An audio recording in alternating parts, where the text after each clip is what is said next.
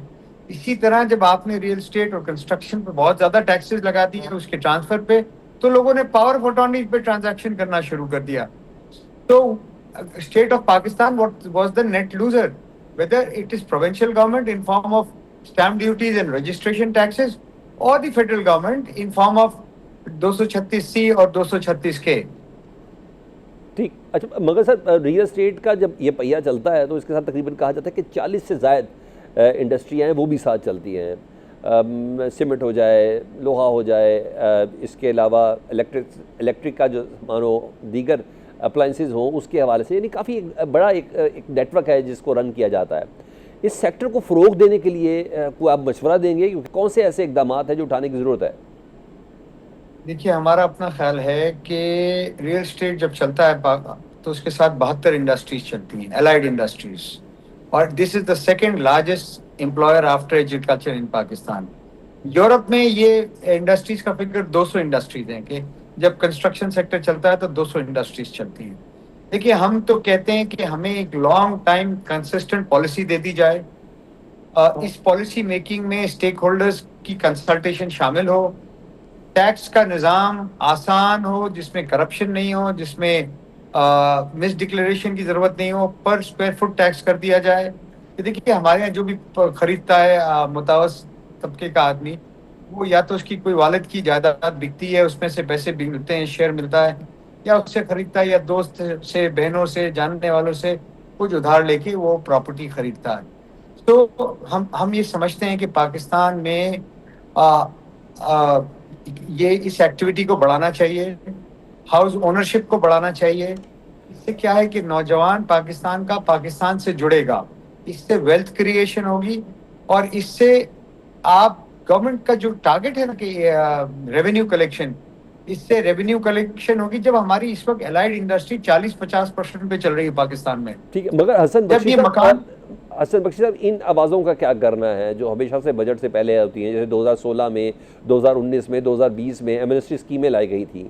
ان Amnesty schemes کے اثرات کیا ہوئے تھے؟ کیا پھر سے آپ بھی سمجھتے ہیں کسی ایسی اسکیم کی ضرورت ہے کہ کالے دھن کو سفید کیا جا سکے؟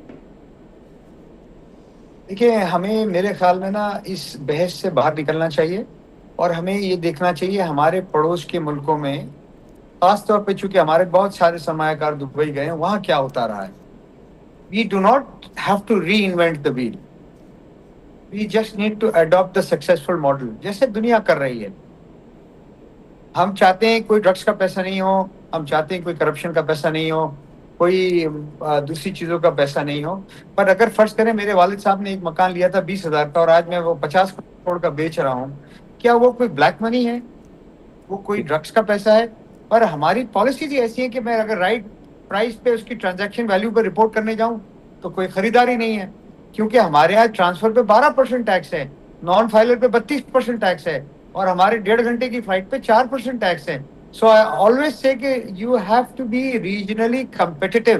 ہماری ایف بی آر کو, ہمارے کاروباری حضرات کو عزت دینی پڑے گی, اسٹیک ہولڈرز کی بات سننی پڑے گی, اور بجٹ بھی اسٹیک ہولڈر سے مل کے بنانا پڑے گا جنہوں نے پیسے کنٹریبیوٹ کرنے ہیں. بہت شکریہ حسن بخشی, چیئرمین ایسوسی ایشن آف بلڈرز ڈیولپرز نے ہم سے بات کی. مزید گفتگو میں شامل کرتے ہیں ریئل اسٹیٹ کنسلٹنٹ ایسوسی ایشن کے صدر ہیں احسن ملک صاحب. احسن ملک صاحب, کنسٹرکشن سیکٹر کو ریلیف دینے کی بات ہو رہی ہے, کیا موجودہ شرح سود 11.5% کی ہوتے ہوئے یہ ریلیف مؤثر ثابت ہوگا؟ الرحمن الرحیم. سلمان صاحب, سب سے اچھی خوش آئند بات تو یہ ہے کہ ہماری حکومت کو یہ خیال آیا کہ کنسٹرکشن سیکٹر کو, ہاؤسنگ سیکٹر کو لے کر چلنا چاہیے, کیونکہ پہلے شروع میں تو حکومت اس سیکٹر کو نان پروڈکٹیو سیکٹر کہتی رہی, اور پھر ایک دم مائنڈ چینج ہوا اور اب انہوں نے اس کو پروڈکٹیو سیکٹر کہنا شروع کر دیا. اور ہم نے 22% بھی انٹرسٹ ریٹ دیکھا ہے